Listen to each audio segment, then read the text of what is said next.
Kasih karunia dan damai sejahtera dari Allah Bapa kita dan dari anaknya Tuhan Yesus Kristus menyertai kamu sekalian. Amin. Shalom, saudara-saudari sahabatku di dalam nama Tuhan Yesus. Firman Tuhan yang menyapa kita di akhir pekan ini, hari Sabtu tanggal 8 Maret 2025, tertulis di dalam kitab Daniel pasal 9 ayat 19. Mari sahabatku, kita simak dan renungkan firman Tuhan yang menjadi kekuatan dan inspirasi untuk menjalani hari ini. Demikian. Ya Tuhan, dengarlah. Ya Tuhan, ampunilah. Ya Tuhan, perhatikanlah dan bertindaklah dengan tidak bertangguh, oleh karena Engkau sendiri Allahku, sebab kotamu dan umatmu disebut dengan namamu. Ale Tuhan saya tangihon mak, ale Tuhan saya marpamuati maroham, ale Tuhan saya paratiatehon mai jala patupa, unang pangernger alani dirim, ale debatakku, ale naung targoar-goarmu di atas di hutam dohot bangsom. Demikian firman Tuhan. Sahabat renungan harian saudara-saudariku di dalam nama Tuhan Yesus, nas harian kita hari ini adalah bagian dari doa syafaat Daniel untuk bangsanya Israel.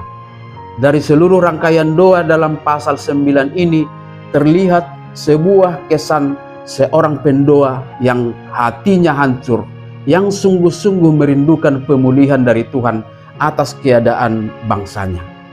Dan dalam ayat harian ini Daniel berdoa dengan sungguh-sungguh, memohon Tuhan mau mendengar, mau mengampuni dan memperhatikan dan bertindak untuk hidup bangsanya. Dan ketika nas ini diperdengarkan hari ini buat kita sahabatku semua, kita diajak untuk meneladani iman Daniel dalam menyerahkan pergumulan hidup bangsanya kepada Tuhan sumber keselamatan itu. Hari ini berilah waktu untuk mendoakan bangsa kita ini dan berbagai peristiwa bencana alam yang terjadi di sekitar kita, memohon perlindungan Tuhan atas hidup orang-orang yang tertimpa bencana.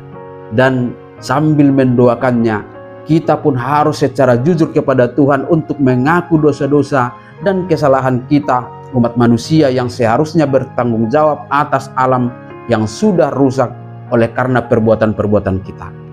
Oleh sebab itu sahabatku semua, lewat doa Daniel ini ada beberapa hal penting yang dapat kita bangun dan kita sadari dalam kehidupan kita sehari-hari.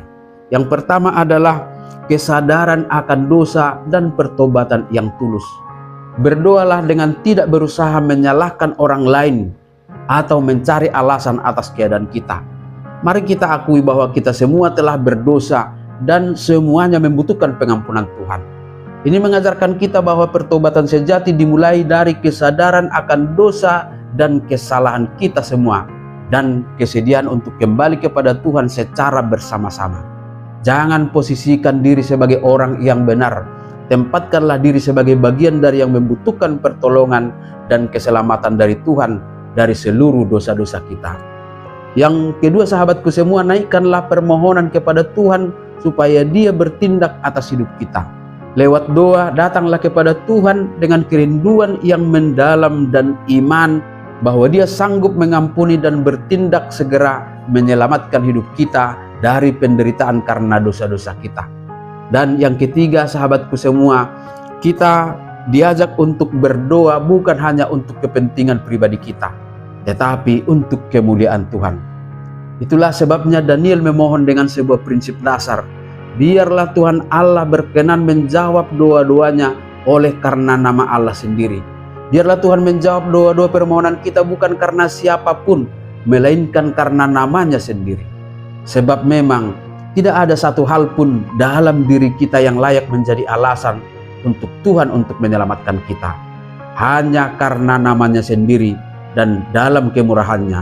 Itulah jaminan kita untuk beroleh pengampunan atas dosa-dosa kita dan jaminan untuk Tuhan akan menjawab doa-doa kita. Amin. Selamat berakhir pekan, selamat beraktivitas, Tuhan memberkati.